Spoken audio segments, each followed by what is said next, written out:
It's the boy, Bubba, Lutz, coming through. Hella clutch, flawless, can't be touched. It's your boy, Bubba, Lutz. Yeah, I need that hot take. I need the truth and everything that is not fake. So tell me who's the Welcome back, Bubba Bunch, to another edition of the Bubba Lutz Sports Podcast. It is episode 204. This is the Super Wild Card review of all the playoff games happening this past weekend in the NFL. And we got 6 games to go through. I watched all of them, some of them twice, just to get more of a feel of exactly what happened during the game.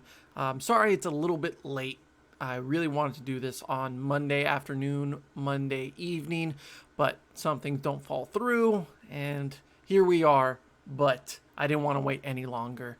So let's get right into it. I'm riding solo today. I don't necessarily love to do this, but I feel like it's important for me to get my point of views off of these games and see where these playoffs are heading now that we get into the divisional round. But let's start it off with the first game of the weekend, which was the Buffalo Bills and the Indianapolis Colts.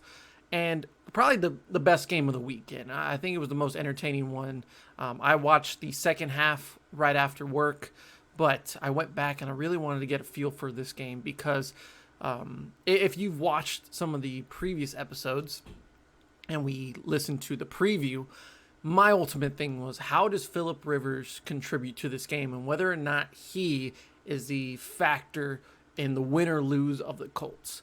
Now, writing down some of these notes in these games, it was very different from what I expected out of this whole game, considering that the Buffalo Bills are red hot. They're the hottest team in football. They're on a winning streak. And I felt like the Colts just couldn't match up against the Buffalo Bills offensively, even though they have a really good defense. And I thought this was going to be some sort of a blowout, but I was wrong. I really enjoyed watching this matchup, and I thought the Colts did a tremendous job of keeping themselves in the game despite the ebbs and flows of this game to where it didn't go in their favor.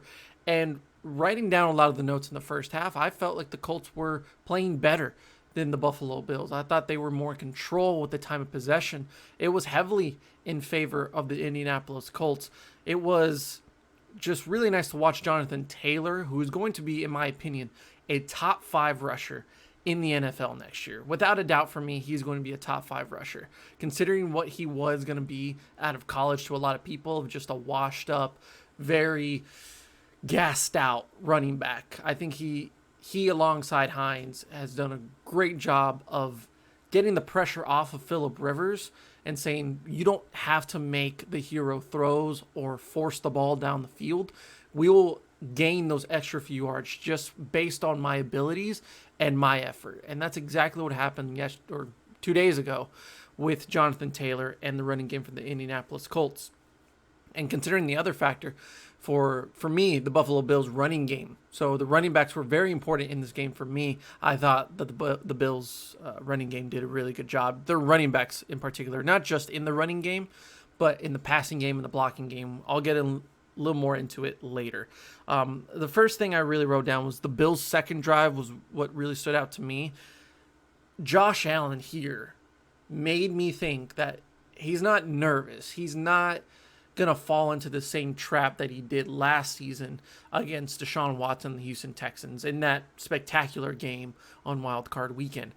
I felt he was way more composed, but even when there was distress and a collapsing pocket where he had to roll out to the other sides of the field, I thought he was very composed, and it just felt natural to him. It was much like a Aaron Rodgers feel of like, no matter where he is on the field, if he has the ability to throw that ball, it's probably going to go somewhere correctly. And that second drive, a lot of those throws were just off-balance throws, incredible throws. There was one where I felt like he had there was just no effort from his lower body or from his hips where you would like it to be when you're a quarterback in the NFL. It was just pure shoulder and arm strength. And that thing went 40 to 50 yards down the field, if I'm not mistaken. That thing was just launched down the field like it was nothing. I thought Josh Allen just, throughout this entire game, never felt like the moment was too big for him. And that's exactly what you want to see out of a still young quarterback that some would doubt doesn't have the experience at. And based on what we saw in his first season, what we saw in Wyoming with his struggles down the field, accuracy wise, and not controlling that distance, it was out the window in this game with Josh Allen. I thought he did a tremendous job. Like I said earlier, the Colts offense controlling the pace with their running game. And I thought Phillip Rivers, who I mock and I tease this entire season about him costing the Colts this season, he was accurate. I mean, the balls did not look good coming off of his arm. The epitome of his entire career, right? But it was so ugly when it left his hand that I was just disgusted by it. Every time was accurate. It was a good defensive play by the Bills, by a defender, but every time I felt that Phillip Rivers, other than maybe 2 or 3 were behind the receiver, every other throw was perfect, and there were dimes. So I'll give credit to Phillip Rivers, for who I've mocked this entire season, for playing really well in this game. I thought, yes, it did seem like he was frantic at times, but when that ball just was caught by a tight end or a wide receiver, it was like, okay, he made the right decision there. And ultimately, that was, even until maybe the last drive for the Colts, I thought he did a perfect job for the Colts. And what his passer rating was 93.5. I felt like, in my eyes, it was a lot better than that. He had 309 yards, 2 touchdowns, no interceptions, which shocked me for a Colts team led by Phillip Rivers. Really, I thought the point of the game that changed the momentum in favor of the Buffalo Bills was that goal line stance with just a few minutes left in the first half. It was 10-7 for the Colts leading, and it could have made it 17-7. That changes the whole dynamic of the game. But to be inside the 5 and the Buffalo Bills defense, who is physical, tenacious, and just hardworking, they gave up a lot of yards. This was, if I'm not mistaken, the first time in NFL history that a team went for over 450 yards total offense and no turnovers and lost the game. It's never been done in the NFL to where you have those stats and do not win the game. So the Buffalo Bills defense gave up a lot of yards. They gave it a lot to the tight ends for Indianapolis. It was Jack Doyle, Trey Burton, and Mo Ali Cox. And then Michael Pittman had a really good game, probably his best game of the year. And even through that, it came down to the red zone efficiency for the Indianapolis Colts. And if I look at this, I haven't looked at these stats. The red zone efficiency for the Colts was 2 of 5. The Bills were 100% in the red zone. Only 2 of 5 for the Colts that led to touchdowns, which is crazy to think for how good they were moving the ball down the field. But that stand was crucial at the end of the half. That really gave the boost for the Buffalo Bills. And after a few bad drives for their offense, they were like, okay, we really need to get it going. They kind of let off the gas on the running game and went more to just a passing West Coast offense. So I thought this was the turn of the tide for the game. And after that, the drive that followed, Gabriel Davis with 2 amazing grabs, toe touches on opposite sides of the field, really continued that drive and was, I thought the second one where he just dragged his toe, easy call, that's a catch. The first one, though, you can have multiple views of that play, and one, I would say, like, it doesn't look like a catch, and the other one did because there's some grass in between his foot and the sideline. It was ultimately based on what they called it on the field. If they would have called it an incompletion, I thought they would have stuck with that call. But since it was called a catch, there wasn't enough evidence to overturn that. So I thought it was a good job by the officiating crew that did get a lot of slack this weekend to continue with the right calls and let the Bills drive down the field. And at the very end, they get that touchdown to go into the half, which they ended up getting the ball back in the second half to start it off. The next big thing that happened in this game was Rodrigo Blankenship, which I love. He's probably one of my favorite players this year. He doinked a chip shot from about 31, 32 yards at the end of the third quarter to keep it 17-10 for the Buffalo Bills. an accurate guy struggled on Sunday, and you hate to see it out of a well-liked guy in Rodrigo. After that, that's where I felt like the Bills were saying, okay, we can control this game. And I'll get back to the running backs for the Buffalo Bills, Zach Moss, Devin Singletary, who had a good day rushing. Ultimately, they had a good day rushing. And when I look at it, they had, other than Josh Allen, who did run for 54 yards, including a touchdown, they had 42 yards out of Singletary and Moss. But I felt like their impact was more in the passing game for a lot of those out routes and just short intermediate passes for Josh Allen to continue the drive. That was crucial for Josh Allen, especially in the third and fourth quarter. And then there was one play, especially it was the Stephon Diggs touchdown, where he just was set on a go route. Josh Allen just threw a nice pass to him for the touchdown. It was really important for Devin Singletary to get that block on one of the blitzing defenders for the Indianapolis Colts. He did a great job of blocking on that play, and it saved Josh Allen a lot of time to get the right throw and right motion on that play. So I thought the running backs, their stats don't really show their impact in this game, but I've said it before and I'll say it again, the Buffalo Bills will ultimately be a Super Bowl contender if they can run the ball and their running backs can be an impact in the game. And this was a big part of it. So other than that, let's see here. Frank Reich going for 2 on fourth or in the fourth quarter, down 24-16, doesn't convert. They did get the 2-point conversion in the second try later on in the game, so it really didn't matter. I think going back to it, I'd say it's a questionable call. I can understand where you're coming from about your offense is going down the field. Their running game's really good with Jonathan Taylor. Phillip Rivers is just finding everybody. And that's a favorable matchup considering that your tight ends are having a really good day and you're at the 2-yard line. To run the ball off a shotgun with Jonathan Taylor maybe wasn't the best decision. I just don't understand why even go for 2 at that instant. It's not going to be a main factor other than momentum of saying, wow, we got a 2-point conversion in this drive, and then if we score again, we can take the lead.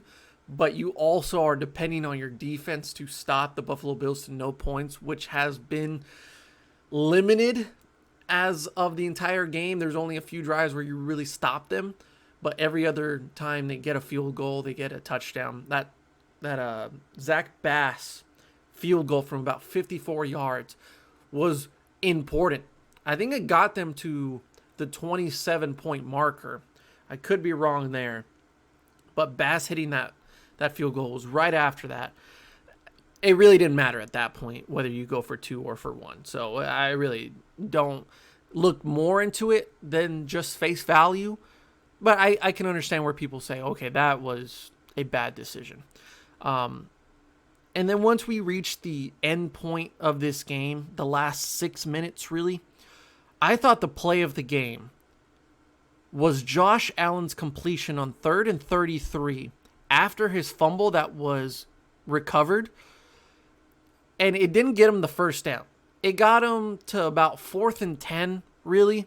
And it was still out of field goal range. But what makes it important is that the punt doesn't need to be perfect at that point. It doesn't need to go 60 yards for the Buffalo Bills to be in a good spot to stop the Colts offense. It put them back even further to their own end zone for the Colts. And if it wasn't for that completion, it makes it a lot easier for the Colts to get into field goal range, to make the field goal for Blankenship, to get it to overtime, and then you risk the factor of whether or not they get the ball first.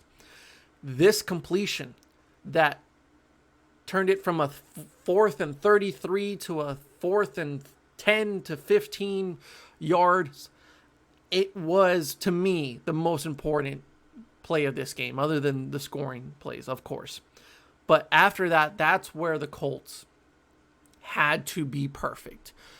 And I thought it was a fumble. I thought the Pascal fumble was in favor of the Bills. I don't see why it was a standing call in favor of the Colts.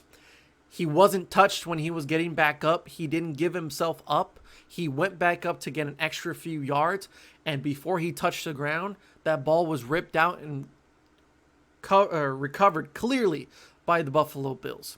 So I don't see why it went in the Colts' favor. I'm glad that the Colts didn't win because of that, but I thought the game should have ended right there. I thought it was over, but they continued with the drive. The call stands for the Colts, and they have some more opportunities. Now, the fact that the Bills, who called the timeout, their final timeout, to allow the replay to go through was questionable, because I don't see why their reasoning for that was the official called the timeout rather than the Bills, which I don't think was correct. And I think it's right for Philip Rivers to be angry about that, about how do they get a timeout and how can they call a timeout when they used it for the replay. It was under 2 minutes, so it was up to the officiating crew to stop the play. But Philip Rivers got the ball in his hands, and they snapped the ball before that happened. It was a weird sequence. I thought the fumble should have been overturned, but I guess this is just to kind of counterbalance the two reasonings. And then the Colts just couldn't get the ball rolling. They had to play the sidelines, and it was just incompletion after incompletion. Great job by the Bills secondary. I mean, Tre'Davious White had an amazing stop on T.Y. Hilton, I think on third down. And that put him in a just terrible situation to get a first down and continue to play with no timeouts. But the Bills hold on, 27-24. The Colts played a great game. They're such a complete team, and they played really good football in this game. But I think the better team won, and it was a lot closer than the Bills should have had it. But I thought it was a really good game to watch. And, rewatching it in its entirety, I can watch that 10 times and not be bored, because that was a really good game between really good teams in the AFC. So Bills move on like I expected. Good job for them. Then we go into the Rams visiting the Seahawks for the third time this year. The Seahawks and the Rams play. Look, to me, it doesn't matter who won this football game. I said it before. Either one of these two teams is not a threat in the NFC, and they're not a Super Bowl contender. So no matter who wins this game, they're going to get blown out, and they're going to get exposed in the next week, whoever they go against. I still stand by that statement. This is not a good set of teams to be Super Bowl contenders. And the Rams, who lost to the Jets, they lost to a lot of inconsistent football teams. Their wins aren't that impressive. They came into this game 10-6. And look, you had John Wolford that started this game, and he only had 3 or 4 completions. He did look pretty good at the start before he went to the hospital due to a neck injury to get evaluated. Don't know his status yet of whether or not everything's okay. But that Jamal Adams hit was rough on him. It was very awkward. So the guy who just came off of surgery on his throwing thumb 12 days ago had to come to this game dealing with a lot of soreness, a lot of pain there, and having to deal with Aaron Donald. Or not with Aaron Donald, the Carlos Dunlap and the Seahawks defensive line, and Jamal Adams too. So I thought no matter what happens, whoever gets through to the next round is going to be beaten up, because they've faced the opposing team 3 times now, and I just don't think they match up well against any other contender in the NFC. And when we watch this game, both sides had their flaws. With the Rams, it's all up to their quarterback situation. And I think next week they're probably going to start Jared Goff, because John Wolford was probably not going to be ready for it. If Jared Goff is left to win the game for the Rams against the Green Bay Packers, that is going to be a long day for Jared Goff. Cam Akers had an amazing day. 28 carries, 131 yards, 1 touchdown. And good for them. This is what the Rams are. Through the running game, if they can get it going, Jared Goff is just going to feel more comfortable in the pocket. Their offensive line is going to win them football games. It's the battle up front. And I think in both instances, the Rams won this football game. With their offensive line, they stopped Carlos Dunlap in the defensive line. They did a really good job, and they opened up holes for Cam Akers. On the opposite side, the Rams defense just obliterated this Seahawks offensive line. I said it. I said if the Rams can get 6 sacks on the Seahawks, if they can get to Russell Wilson, this game's over. They ended up getting 5. And it looked really bad for Russell Wilson, having to deal with a collapsed pocket pretty much on every play. He held onto the ball too long a few times, but ultimately it was because of the fact that this offensive line could not stay together. What else is new, right? Like the Rams win, cool. They had a really good day offensively with Cam Akers. Jared Goff got it done, and this offensive line is really good. Their defense with that pick 6 was really important. But that defense had as many touchdowns as the offense did for much of this game. After this, I am looking at this Seahawks team who just fired or parted ways with their offensive coordinator, Brian Schottenheimer. And I'm saying, cool, great. Your offense was explosive for the first month of the regular season, and it was high and low for the rest of the season. Russell Wilson did pretty much all the work for you. You get rid of your offensive coordinator, but you extend your GM. You have your head coach for the next few years, and he's comfortable. And Russell Wilson's going to be there for another few years as well. But every year, you look at a team like the Seahawks that is 12-4. They're pretty much over 500 by a good amount of games every single year. But every single year, it's the same exact result. They are a good team, not a great team. They're a Russell Wilson or bust. Their defense played better throughout the last 6 weeks of the regular season. I will say that. They were terrible in the first half of the season. And then they really brought it together as far as their secondary, their pass rush, their rush attack. And yet in this game, they couldn't stop the run. Their secondary did okay, but if you can't stop them up front, then you really can't do anything. The time of possession was in favor of the Rams. And you left it up to Russell Wilson to stay in this game. You are bound for failure at that point, because what is the problem every year for the Seahawks team that doesn't make them go over the hump? It's the fact that they can't stop a rush. They can't stop the passing rush, the running, blitzing, the defensive attack, because their offensive line is just not good enough. And you allow Russell Wilson to just freelance across the field and have to make those tough throws. He can make them, but not every single play. You need some type of protection.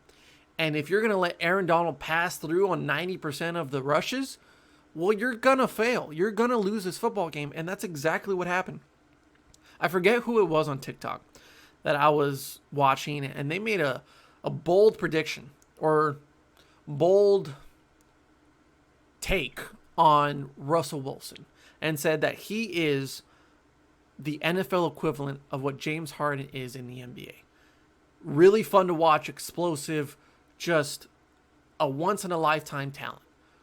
But when it comes down to actually playing against good teams, you can't do everything. You can't drop 60 and expect to just be okay. You have to play defense as a team. You need to be a collective unit. I agree. James Harden is one of the best offensive players we've ever seen. Russell Wilson is probably one of the best quarterbacks we've ever seen. But every single year, we say, when they go against this team, this X, Y, or Z team, well, they don't match up because it's not going to be up to Russell Wilson. It's not going to be up to James Harden. It's going to be up to the coaching, up to the defense. The Seahawks are the Houston Rockets. No matter who you bring in, if you don't focus on this one particular thing, which for a lot of years the Houston Rockets, was the defense, how they couldn't stop anybody because Mike D'Antoni is just an offensive coach. He doesn't really care for defense. They did play better defense in the bubble, but in the previous years as a collective, their defense has not been up to par. And James Harden can score a lot of points, but it doesn't matter. Well, for the Seahawks, it's Russell Wilson is great, but if you can't protect Russell Wilson, where does it matter? If Russell Wilson can only put up 20 points because that's all he can do against a really good Rams defense, you're not going to win a lot of games in the playoffs because there's Green Bay Packers teams that are dropping 40. The Saints are dropping over 30.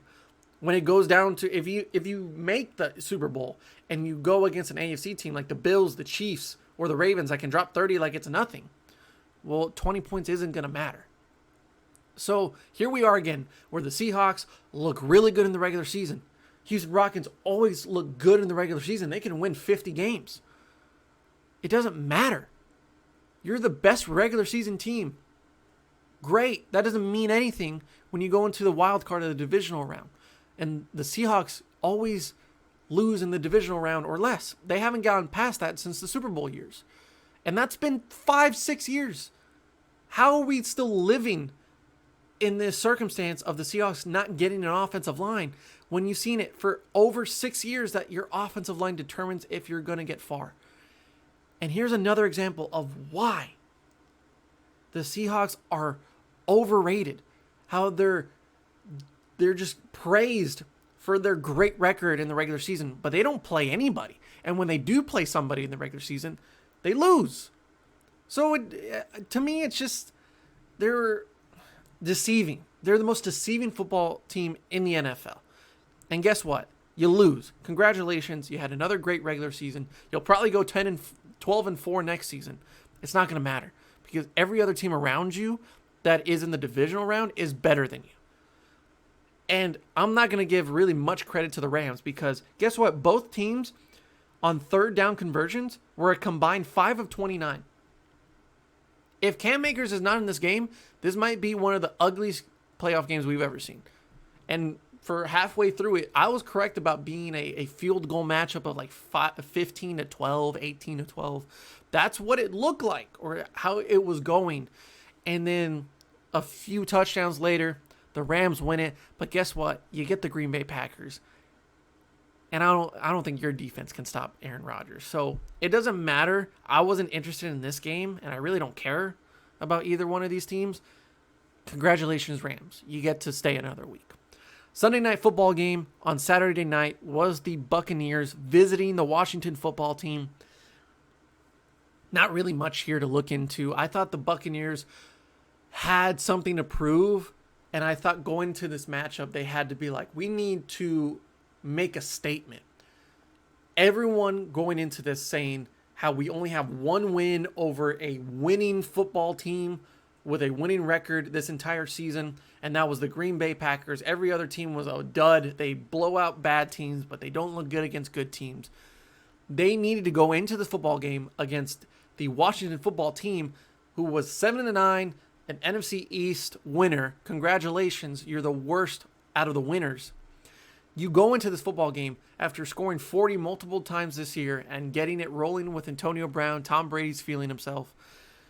Let's make a statement. You didn't make a statement. You controlled this entire game. You were the better team in this entire game. But there was an opportunity for Taylor Heinicke to tie this game up in the fourth quarter. There was an opportunity at 31-23, There was an opportunity for Taylor Heinicke to get that drive going, to score, to get the 2-point conversion, and take this to overtime. The Buccaneers did enough.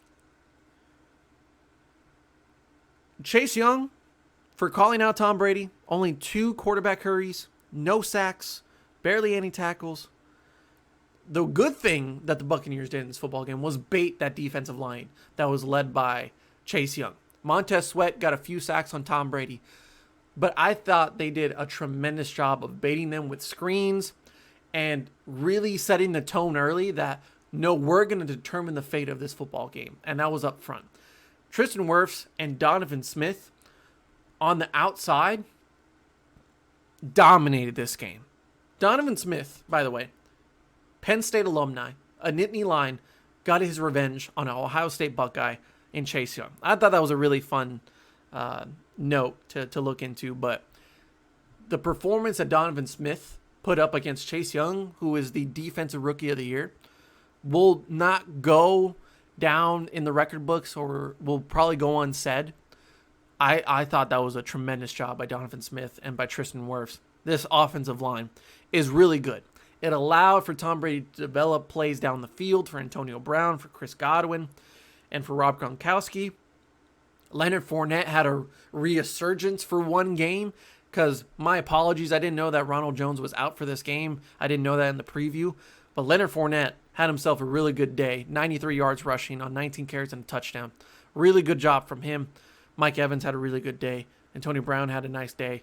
Chris Godwin had a few drops, so I don't know if that's something to look into. The Bucs did enough. They were the better football team, and I don't think there's much else to say about them. Washington, I thought Taylor Heineke did all right. I thought he showed some glimpses of, like, don't overlook me. I think you should look into me for next season as the starting quarterback for the Washington football team. Do I think in long term that's the best decision? No, but the little Old Dominion guy showed me a little something. He showed me a little something. Made some good throws, made some plays. That touchdown where he just escaped the pocket, just dove for the pylon. What a play for him. And I think this group of guys, I thought Washington was behind him. They wanted to see him thrive and make a statement. They lose this game. No one expected them to win this game. Heineke did all right. I think they have some good pieces to look into next season where it's Logan Thomas, who is a great tight end. I think he's going to be a sleeper next season. He's just a built dude. Terry McLaurin is always going to be a nice receiver who had a lot of nice stats this season. Antonio Gibson fell off a little bit toward the end part of the season. I think is a nice future piece for them. Their offensive line is really good. Their defensive line is great, like we've said it before. This is a nice group of talent. Like, this is a good roster. I think you got to find your quarterback, and you find yourself in a really nice situation in a lackluster NFC East division. Washington could be a problem these next few years. I think going forward, this year they reached their ceiling at 7-9. You'll take that because of how bad you were at the beginning, and for the problems that you have in the front office with Dan Snyder, you'll take a 7-9 season with Ron Rivera, who just got off remission.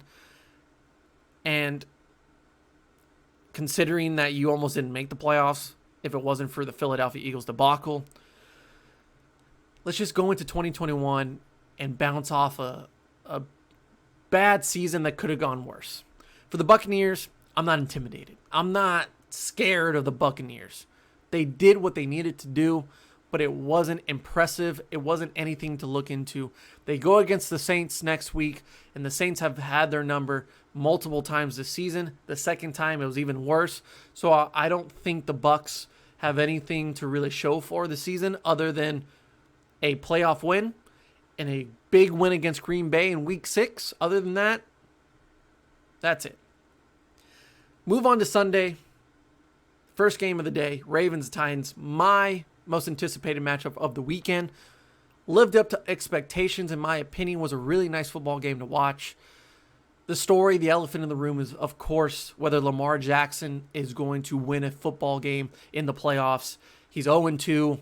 He's the MVP from last year. Can he step up and win the game for the Baltimore Ravens? My thing is, no matter what happens, this game doesn't determine why he can't perform in the playoffs. If he wins this football game, to me, it's more important how he does against the Chiefs, who are the Super Bowl winners from last season, the Buffalo Bills, who are the favorites and the hottest team in football, or even if they make the Super Bowl against the Green Bay Packers, like a good team. I know the Titans are a good team, but I want a contender versus Lamar Jackson. That's where I feel like that's the true Lamar Jackson in the realm. If he can perform in those games, then I am completely satisfied and 100% sold that Lamar Jackson will withstand anybody in the league. him against a lackluster Titans defense, on the other hand, that can't rush the passer, that can't really defend in the secondary, that's my issue. Like that's you can't really tell me that the Ravens and Lamar Jackson are the team to beat when they beat a bad defense. In this game, after that one bad throw that was intercepted for Lamar Jackson, he settled down. He wasn't frustrated. He said, okay, let me get back to the basics. He made some good throws, but again, we're back to the same argument about we know that this team can run the football. They are the best rushing team in the NFL. With J.K. Dobbins, who has really emerged over the last 2 months, Lamar Jackson, Gus Edwards, this offensive line, they can run the football. The Titans could not stop the run. They couldn't do it last week against David Johnson and the Texans. They can't do it this week against the Ravens. That, I know for a fact, is what the Ravens are. I need to see a passing game. I need to see Lamar Jackson throw it 40 yards down the field to Hollywood Brown or to Mark Andrews or to Dez Bryant. I think that determines whether or not the Ravens are legit. And we didn't see that in this game because they ran the ball so damn well. I'm not going to complain about that. The Ravens ran the ball so damn well. They didn't need to throw the ball. Congratulations. Cool. You go another week doing what you do. But when we go into next week and the week after that, because next week you're facing the Bills, I don't think the Bills will be that easy to run on. Now their passing attack, or the passing defense, ability to rush the passer, was not there against the Colts. Colts' offensive line is really good.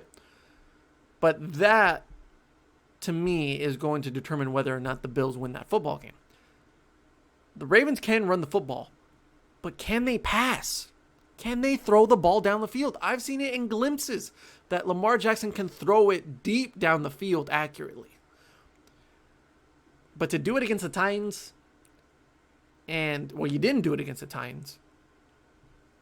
How can I be like, wow, about the Ravens? You beat them 20-13. Lamar Jackson runs the ball. He makes that explosive run for a touchdown to really turn the tide in this game. The Titans were stopped to 40 yards rushing for Derrick Henry. The Ravens defense stepped up. They got that interception. Apparently, it's out of respect that they stomped on the logo. Whatever. But it's exactly what I expected at this football game. The Ravens will run the ball. If they can pass it, cool. If not, they probably don't need to. But the Titans defense loses them the game. And they got stopped. They got stopped on offense. Derrick Henry didn't do anything. He was stopped at 40 yards. And I don't think that's on him. It's just the holes aren't there. Calais Campbell and that defensive front did a really good job. They're playing to the level that we expected them to be at this season. And they're peaking at the right time. I'm telling you, man, that going forward, if the Ravens can't create a passing offense, a passing attack, they're not going to make it far. They got an easier matchup because the Titans defense can't contain that. They can't control that aspect of the running attack. Some of these other teams will, though. So, good for the Ravens. They played really well. It was a balanced effort.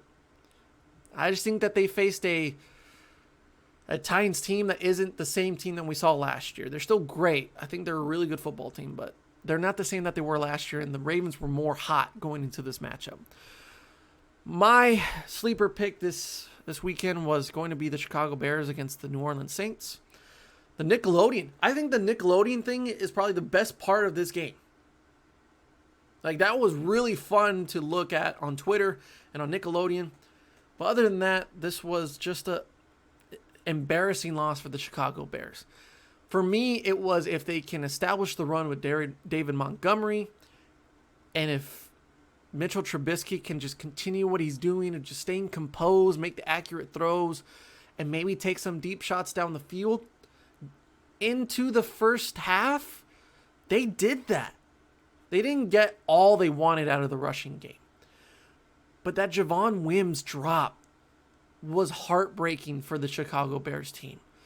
If he caught that ball, if that would have been a dime of a throw, which it was, from Mitchell Trubisky to Javon Wims for the touchdown, and they would have led in that game after that, the whole dynamic of this game changes.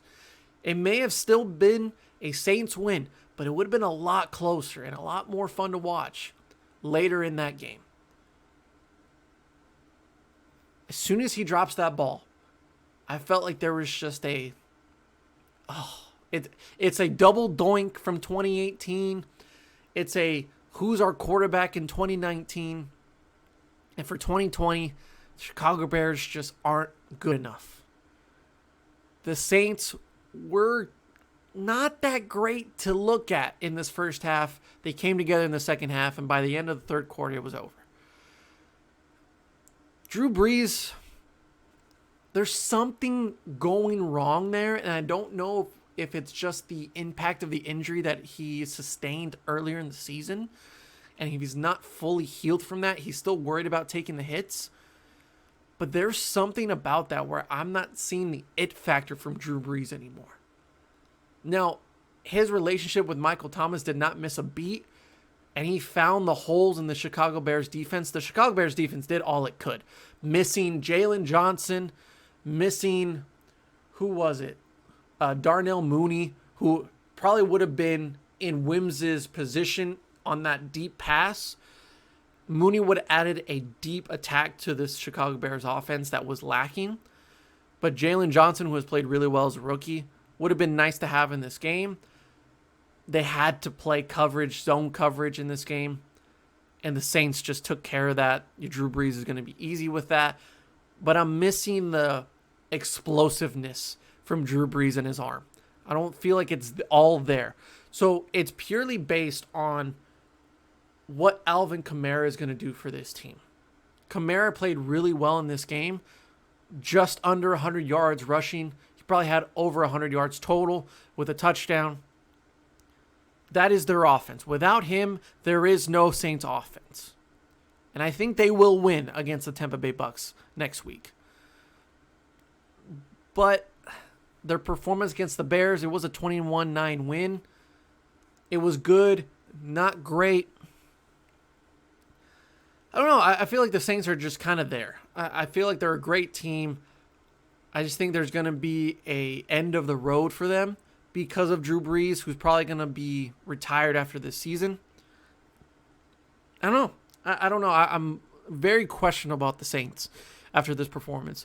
I went for it. I went with the Chicago Bears, but it wasn't correct. It wasn't my time. And they're most likely going to move on from Mitchell Trubisky. And do I agree with that? Yeah. He did show some signs of growth and stability at that position. But if I'm looking at free agency, I'm saying Jacoby Brissett might not be a bad option. If we can make a case for Dak Prescott, why not, right? There's some other options for them in this draft, in free agency, and they can get something out of Mitchell Trubisky. Maybe he can go to Indianapolis or to Miami, something like that. But we may have seen Mitchell Trubisky in his final game with the Bears.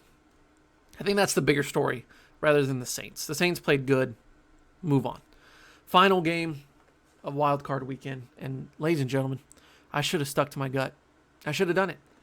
I should have stuck to my gut about the Browns beating the Steelers. And it's more of just the Steelers losing and being the most deceiving team this Wild Card Weekend. I mean, they are the AFC equivalent of the Seattle Seahawks. Why did we even think this team was good after going 12-4? Why did we even think that this team would make some noise in the playoffs? They are flukes. They are frauds.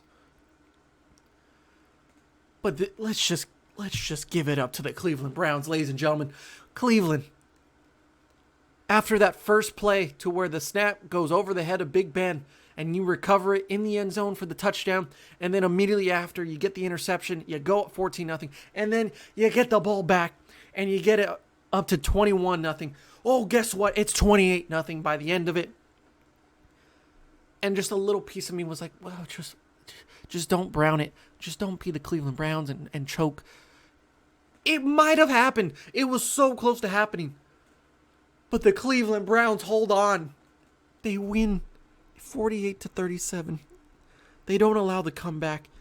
And guys, Baker Mayfield looked, he woke up feeling dangerous. He moves in silence. I've screwed it up. Real G's move in silence like lasagna. Man's lasagna. He quotes The Office. The man's in every progressive commercial, not progressive, whatever commercial that is.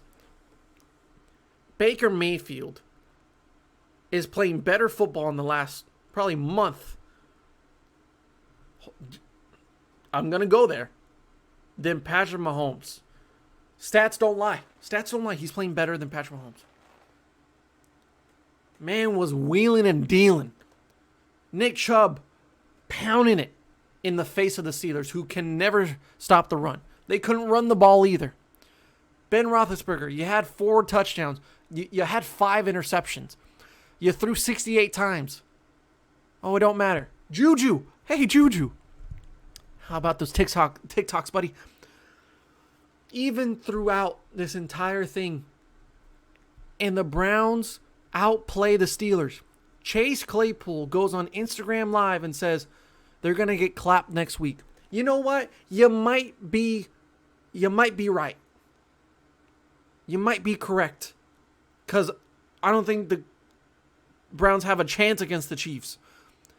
But they beat your ass. They clapped you. And a team that went from 11-0 saying that we don't know about losing, well, you did the last 2 months. You went 1-5 in your last 6 games. Well, I think you know about losing. The Steelers are just the most obnoxious team. At least Juju came out and said, like, after the statement about the Browns being the Browns, which the Browns really... you know what? Anything that the Browns did after that game, whether it was on social media, whether it was in the press, allow it. Just allow it, man. Because for the Steelers to say, oh, the Browns are going to be the Browns. You know, they're just gray named Browns, like players. We don't know them. For you to go down 28-0 in this game after saying that, and then to even lose the game because you fell down so hard, and you gave up 48 points to the Browns. For you to come out and say that they're going to get clapped next week, not like, you know what, I'm just going to shut my mouth. They played great. They beat us. Which 31 other teams would have done. But you, of all people, go out and say, they're still the Browns. Chase Claypool, I had a lot of respect for you for how dominant you were at the beginning part of the season. I have no respect for you. Juju, I hope you stay in Pittsburgh so you can become the next Antonio Brown where you're so obnoxious to listen to. I think your personality and what you've done in the last few years as far as like the gaming community and all that, it's been really fun to watch. You've been an inspiration to a lot of young people. But you're just as obnoxious. This whole team, I'm tired of talking about them. They're 12-4. They're the Seahawks. Just who cares what they do? They've had their opportunities to be great teams and to dominate the AFC. Enough is enough. Let's just ignore the Steelers now. They deserve to not be acknowledged, okay? Good for the Browns. They dominated this football game. They had people on their offensive line that Baker didn't even know 2 days ago. And they still got it done. They played really good defense by turning the ball over. They did not turn the ball over on offense. They ran their system. Kevin Stefanski, come on, man. With that, he should win Coach of the Year. I think it was between him and Sean McDermott. No, it's Kevin Stefanski. There's just, no matter what happens next week against the Chiefs, just know that the Cleveland Browns at 11-5 in the regular season get a win in the playoffs is probably the biggest win that Cleveland will have for a very, very long time. They might get better, and I hope they do. But if I'm the Browns and I get clapped, as Jace Claypool would say, next week against the Chiefs where they get beaten by 50, I'm still looking back at the season as a success. I think from what you started at, a few years off of Johnny Manziel, a few years off of Brandon Whedon, and I mean, name any other quarterback that came before Baker Mayfield. And all the things that went wrong for this team, to go into 2020, the most unlikely year to do so, with a brand new coach, a new coaching staff, and the history of being the laughingstock of the NFL, to go 11-5, to win the wild card, game against the overrated Steelers, who you've lost to twice this year, to go on the road and beat the brakes off the Steelers. You deserve all the bubbly in the world. Cleveland Browns, I should have said it was you. I'm so sorry I deceived you and I went against my word. But thank you from all the people in America outside of the state of Pennsylvania. Thank you for beating the Steelers and giving the underdogs a win. Ladies and gentlemen, this has been the Wild Card Weekend Review. We will do a preview for the divisional round. We got a lot of stuff to talk about around the NFL with coaching staffs and with players. Dan Quinn is the new defensive coordinator for the Dallas Cowboys. Do I think that's a great move? You'll see it next time on the next episode with Kevin. And this has been Bubba Lutz. We'll see you next time on the Bubba Lutz Sports Podcast. Yeah, hold on. Tell me who's your top 5 quarterbacks right now, dead or alive, huh? And how much do you care about a ring if the best player got carried by the team? Now, would you lose if it been a better draft pick? And do you cuss when your team get their ass kicked?